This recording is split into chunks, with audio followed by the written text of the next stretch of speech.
क्योंकि हमारे आदि गुरु माता पिता ही होता है, भगवान से भी ऊंचा होता है ना। तो इसलिए मैं आपकी माता पिताओं को नमन करता हूं और आपकी शुभ चिंतक और आपकी जो भी टीचर्स जिन्होंने आपको पढ़ाया है, लिखाया है, सिखाया है ना, आज काबिल बनाया है और इस प्रतियोगिता में आपको सफलता प्राप्त करने के लिए आपको शक्ति दी है, उस टीचर्स को भी मैं नमन करता हूं।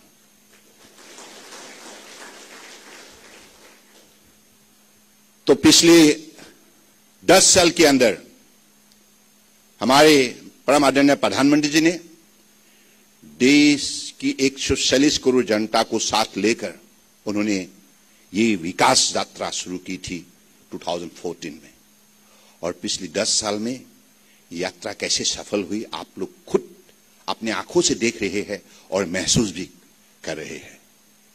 कैसे हर क्षेत्र में, अंतरिक्ष में हो, महासागर में हो और एंटार्क्टिका में हो, आर्कटिक में हो, हर क्षेत्र में, किसान की धरती पर हो, गरीब हो, पिछले वर्ग के लोग हो, युवा हो, महिला हो, सभी के लिए जो भी कार्यक्रम रचना की गई थे, जिसको सही ढंग से लागू किया गया है, जिसके वजह से आज हिंदुस्तान जाग उठा है और हर नागरिक को सशक्तिकरण बनाने में मोदी जी ने सफलता प्राप्त की है और सबकी आत्मविश्वास 2 गुना बढ़ चुका है। सबको लगने लगा है निश्चित रूप से अमृत काल में यह भारत दुनिया का सबसे मजबूत विकसित देश बनेगा और यह मजबूत विकसित देश बनाने में आपका भूमिका बहुत बड़ा महत्वपूर्ण होंगे।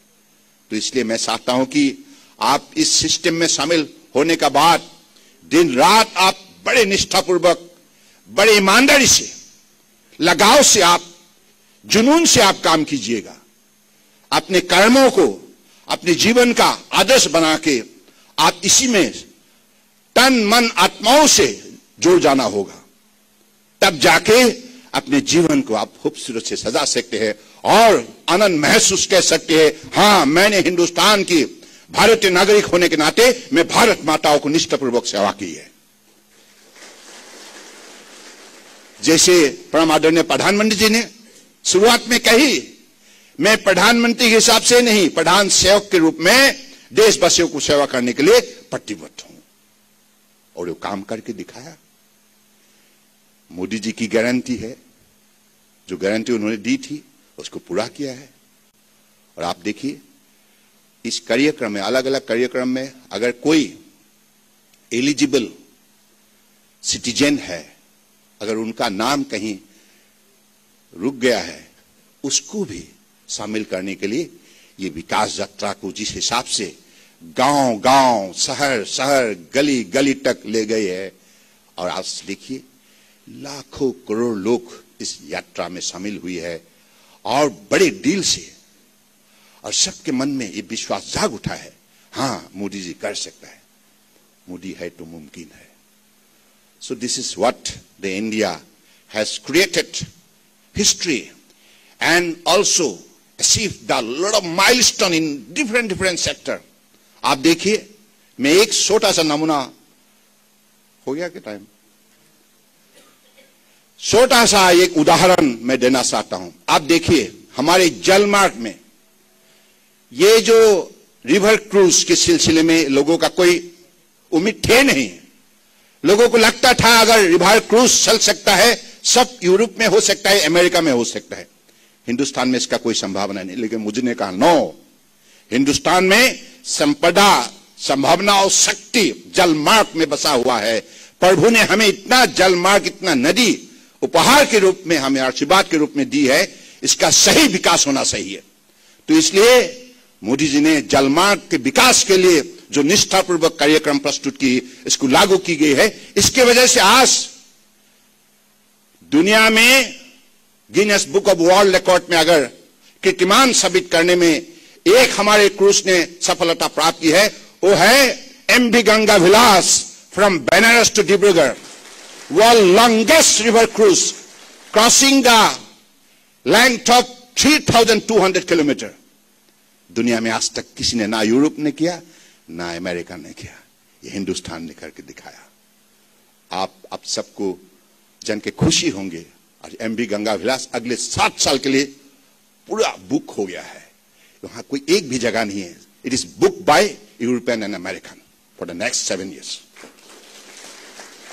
That is the power of visionary leaders, dynamism, innovation, intelligence, wisdom, knowledge, and commitment, dedication, devotion. So this is the power of Modi ji's leadership, जिसका लाभ हमें हर भारतीय को मिल रहा है। अब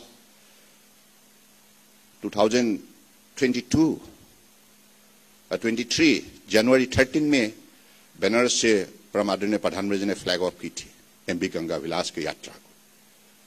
और आज इसी का सफलता को देखते हुए 10 नई रिवर क्रूज आ गए हैं। और ocean cruise Cordelia, Costa Serena from Italy, many more global international cruise liners are now landing in the Indian Sea. Coastal cruise, ocean cruise, and river cruise.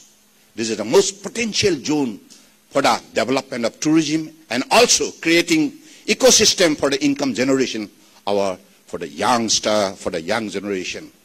So देश में अपने शक्ति को बढ़ावा देने के लिए मोदी जी ने जो भी कार्यक्रम रचना की है, हर कार्यक्रम सफल प्रमाणित हुए हैं। तो इसलिए आप लोग बहुत सौभाग्यशाली है, हम सब सौभाग्यशाली है, क्योंकि हम लोगों ने ऐसा एक नेता का साथ काम करने के लिए, हमें देश सेवा करने के लिए हमें मौका मिला है। तो ये अवसर खोना नहीं चाहिए, इसको सही इस्तेमाल करना चाहिए, सही उपयोग करना चाहिए, ताकि हम अपने जीवन को देश के लिए समर्पित कर सके। इसी शब्दों का साथ फिर से आप सबको मैं यात आमार অসমৰ কিমান আছে হাত দাঙকচোন। মই ভাষণ দি আছো, ঠিকে আছে তো, সকলো ভালে আছে। আৰু अन्य स्टेट नॉर्थ ईस्ट का कहां से है अभी? नॉर्थ ईस्ट और अरुणाचल प्रदेश, मणिपुर, त्रिपुरा, सिक्किम, नागालैंड कोई है? कौन कौन है? हाथ उठाइए। हाँ, सबको है, ठीक है। ये है एक भारत श्रेष्ठ भारत का तस्वीर, हम एक साथ है। चाहे कन्याकुमारी हो, लद्दाख, सियाचिन ग्लेशियर हो, चाहे अरुणाचल प्रदेश हो, गुजरात हो, हर प्रांत के लोग हम एक साथ है। एक भारत श्रेष्ठ भारत, यही हमारा लक्ष्य है। तो इसलिए मैं आपनालोक সকলোকে অভিনন্দন জনাইছো। অত্যন্ত আপোনালোক সৌভাগ্যৱান, আজি আপোনালোকে এগৰাকী মহান নেতাৰ নেতৃত্বত আজি দেশ সেৱা কৰাৰ সুযোগ লাভ কৰিছে। এই সুযোগটো সদ্ব্যৱহাৰ কৰিব আৰু আপোনালোকৰ জীৱন ধন্য হ'ব। মই ইমানেই কওঁ যে যোৱা 10 বছৰ সফলতাৰ প্ৰতিচ্ছবিখন আপোনালোকে অধ্যয়ন কৰিলে বুজি পাব যে নৰেন্দ্ৰ মোদী ডাঙৰীয়াই কেনেধৰণে সততা আৰু নিষ্ঠাৰে সঠিক সিদ্ধান্ত, সঠিক নীতি, সঠিক পদক্ষেপৰ যোগেদি আজি দেশখনক পৃথিৱীৰ 5ম সৰ্ববৃহৎ অৰ্থনীতি হিচাপে গঢ় দিলে। আৰু 2030ৰ ভিতৰত এই লক্ষ্য স্থিৰ কৰা হৈছে যে India is going to become the one of the top 3 nations in the world by 2030. And by 2047, we will be the most powerful nation in the world. No doubt about it. গতিকে সেই লক্ষ্যত উপনীত হবৰ বাবে আপোনালোকে সহযাত্ৰী হওক। বিকাশ যাত্ৰাত, বিকশিত ভাৰত সংকল্প যাত্ৰাত আপোনালোকে একোজন গুৰুত্বপূৰ্ণ অংশীদাৰ হওক, ষ্টেক হোল্ডাৰ হওক। তাকে কামনা কৰি মই সকলোৰে প্ৰতি ধন্যবাদ জনাইছো। আৰু बीएसएफ की हमारी आईजी हेडक्वार्टर गुवाहाटी दिनेश कुमार यादव और आपकी सभी हमारी परमादरणीय जो भी यहाँ बड़े वरिष्ठ हमारे अधिकारी है, सबको मैं धन्यवाद देता हूँ। और हमारे यहाँ उपस्थित बड़े आदरणीय एग्जीक्यूटिव डायरेक्टर एम्स गुवाहाटी की डॉक्टर अशोक पुराणिक जी है, मैं उनको भी धन्यवाद देता हूं। और आप सबको पत्रकार बंधुओं को धन्यवाद देते हुए अपने वाणी को यहीं विराम देता हूं। भारत माता की, भारत माता की, भारत माता की जय हिंद।